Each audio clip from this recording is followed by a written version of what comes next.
1,800 people stood their ground. 1,800 people defended the honor of their tribe. And 1,800 people failed. Everyone, this is Nikachu, Merfolk Master. And you know what? We're about to say goodbye to Hogaak, but we cannot deny the destruction that Hogaak has brought to the modern metagame. And the last GP of Hogaak's destruction, which was GP Vegas, featured 2,000 people. You know, this is not GP Birmingham or GP Minneapolis that had somewhat low numbers, under 1,000. No, thousands of people showed up to Vegas to stand up to Hogaak, show them what's what, but you know what? In the end, it was Hogaak that prevailed. So there was 2,000 people who attended GP Vegas, and 10% of them, or around 10%, were running the Hogaak archetype. And that converted into 20% by day 2. And the top 8 was mostly filled with Hogaak decks. There were 5 Hogaak decks, 2 Eldrazi Tron decks, and something else I don't remember. And it was Hogaak that prevailed. But it's in times like this that I actually love Magic. I think Hogaak, I know a lot of people are showing their distaste for Hogaak, how it warped the modern metagame, how it's pushed so many people out of F&M. Like fan Charles Wu says he's not going to F&M, and neither are a lot of his friends. It's just full of all these stupid graveyard decks.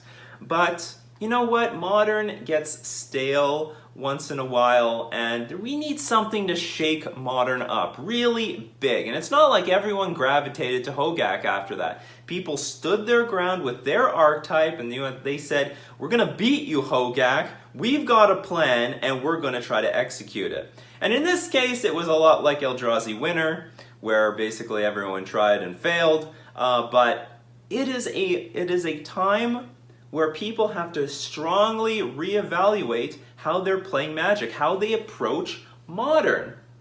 You know, you have to make big changes to your deck and really make you think. I don't think Magic should be about buying into a certain 75 and then you're just glued to that 75 forever. No, you should be forced to change once in a while. And you need those big shakeups in order to enable that.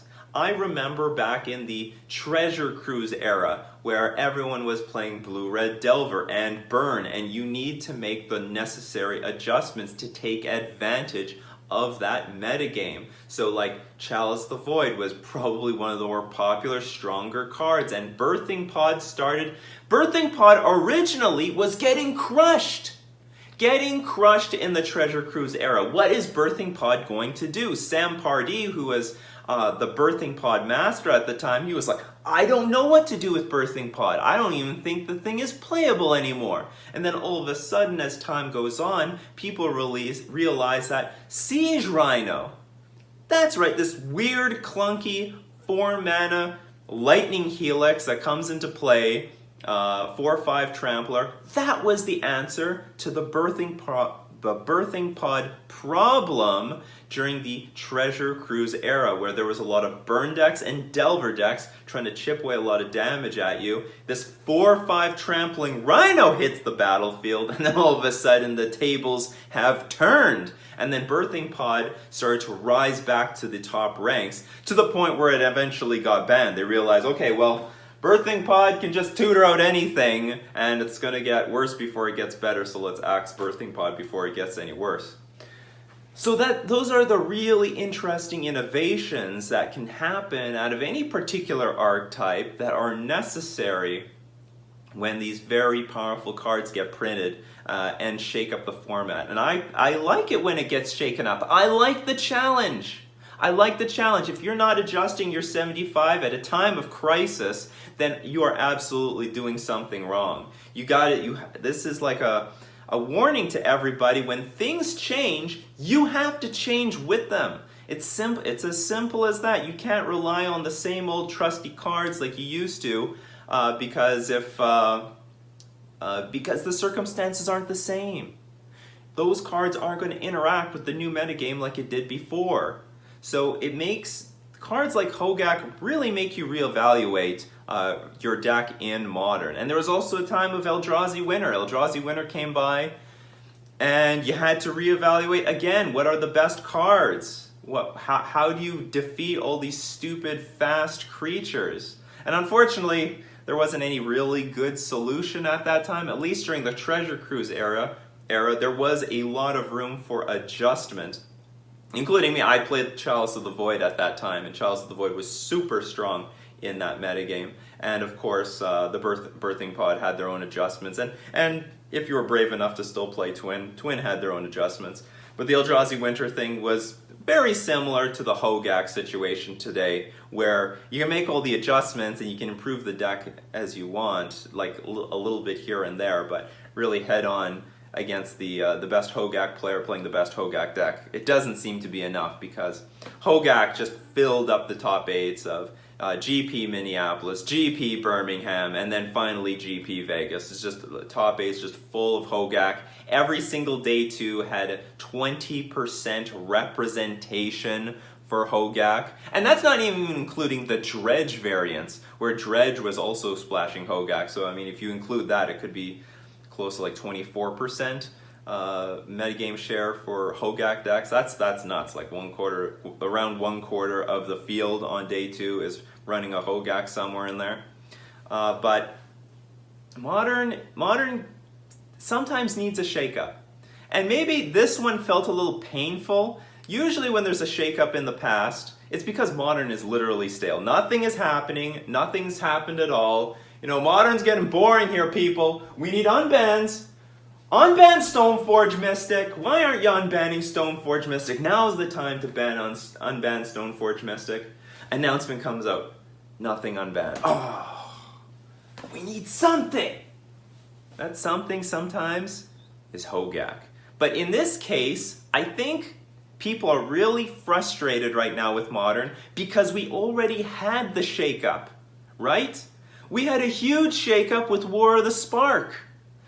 War of the Spark brought us Narset, Teferi, and most importantly, Karn the Great Creator, which got an amazing lock combo. I mean, it can tutor for anything. It tutors for Ensnaring Bridge, for the creature decks, for Walking Ballista, just a great attacker and sniper and all sorts of other things. But more importantly, a lattice lock. Mythosync Lattice is able to just basically win the game on the spot. You lock your opponent out. They can't do anything anymore with their mana. And Modern didn't adjust enough after the post-War of the Spark metagame. It was still in a state of chaos and flux, and there was already enough puzzles to be solved there, and then basically Hogaak was pouring gasoline on the fire already. You know, it wasn't like there were like dying embers. No, it was a full stale fire, and do you know what? Let's throw a barrel of oil on it. And now it just explodes, and now there's real fury all over the place. That is what happened here with Hogaak. It was not a shakeup in Modern when things were stale. It was a shakeup when things were already chaotic. I'm filming this before Hogaak gets banned, but I assume so long as only Hogaak is banned, I don't think it's going to change Modern too much. We're still going to have that state of chaos because there was already an enormous amount of problems to be solved between Karn the Great Creator, which were huge upgrades to the Eldrazi Tron deck, Tron, Mono Blue Tron, Mono Red Prison, Red Green Ponza also runs Karn the Great Creator, so it was a huge upgrade to all those decks. Then you got like Urza, High Lord Artificer, improving the Whir deck. Like, why did this deck need more tools? I don't know why. It's the oppressive deck. It's funny, all the oppressive decks, all the annoying decks everyone's like really frustrated with, got huge upgrades. You know, you look at Tron, they got Karn the Great Creator. You look at Whir Prison, they got Urza, High Lord Artificer. You look at Dredge, they got Hogaak. So they improved all the super annoying, frustrating decks. Oh, these decks are already tier 1. Let's give them more tools Forget all the other decks struggling to get into the metagame. Let's give the tools all to the decks that are already winning. And you know, like Mardu Pyromancer was winning for a long time, and unfortunately, they didn't really get good steam in this Hogaak metagame. Maybe they will after Hogaak is gone. But they got Plague Engineer. All the black decks got Plague Engineer. So there was already black attrition based decks, and now they have Plague Engineer to help wipe out all the tribal decks. Yeah, it was already a state of chaos. Hogaak just made it worse, frustrated a lot of modern players. But now, once we can wait for Hogaak to be gone, it's still going to be a state of chaos, but maybe it's going to be something that everyone can fight to try to beat. So I would love to hear your opinions about this. Do you like taking on the big dog? We can see now that time has gone on, who was loyal to their deck and who betrayed it in the time of war and chaos. Who was true to their deck and who abandoned ship for something else to take on Hogaak. Anyway, those are my thoughts on the matter. I'm gonna sort of miss Hogaak. It was a little probably we shouldn't have seen Hogaak for so long. I mean, probably it should have been banned the first time around. 1.5 more months was too much for everybody. Hogaak outstayed their welcome, but you know what? I do welcome these big shakeups once in a while. I do think it's good for Modern. I think it also helps force people to reevaluate and change their deck and learn new things about their archetype that they otherwise wouldn't if they were very complacent with it. So those are my thoughts. Thank you very much. This has been Nikachu talking about Hogaak disrupting the modern metagame.